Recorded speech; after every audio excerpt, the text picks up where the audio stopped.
Hi everyone, this is Bob from Raytime Machinery.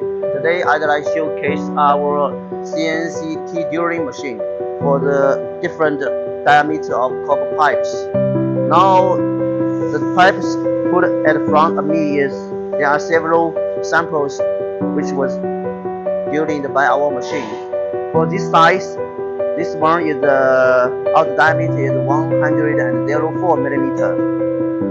The whole diameter is 54. This one is 88 millimeter. This one is 79. This one is 66, and this one is 54, and this one is 41. All holes.